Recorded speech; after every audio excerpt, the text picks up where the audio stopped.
Sunday அதுவுமா கிச்சனுக்குள்ளே பூரி போடுவாங்கன்னு ஆர்வமாக பார்த்தா ரவை உப்புமா. வாங்க எப்படி பண்ணுறாங்கன்னு பார்க்கலாம். சவுண்டே பலமாக இருக்குதே. கடாயில் எண்ணெய் ஊற்றி கடுகு போட்டு கடுகு பொரிஞ்சதுக்கப்புறம் மிளகா, தக்காளி, வெங்காயம், அதுக்கப்புறம் கேரட்டு, உருளைக்கிழங்கு எல்லாமே வரிசையாக போட்டு நல்லா வதக்கிக்கணும்.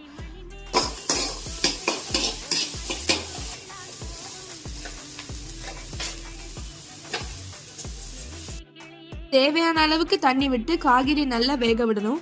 அப்படியே கொஞ்சம் தண்ணி ஊற்றிட்டு கொஞ்சம் கிண்டிட்டு அப்புறம் தேவையான அளவு மஞ்சள் பொடி, உப்பு எல்லாம் போட்டு நல்லா மிக்ஸ் பண்ணிக்கணும். அப்புறம் தேவையான அளவுக்கு கொஞ்சம் கரம் மசாலா போட்டுக்கோங்க. தேவையான அளவு தண்ணி ஊற்றி நல்லா கொதிச்சு விட்டதுக்கப்புறம் கொஞ்சம் கொஞ்சமாக ரவையை தண்ணிக்குள்ளே விட்டு நல்லா மிக்ஸ் பண்ணுங்க. டேஸ்ட்டுக்கு கொத்தமல்லியும் தேங்காயும் நல்லா போடுங்க. சுவையான ரவை உப்புமா ரெடி. பாய்.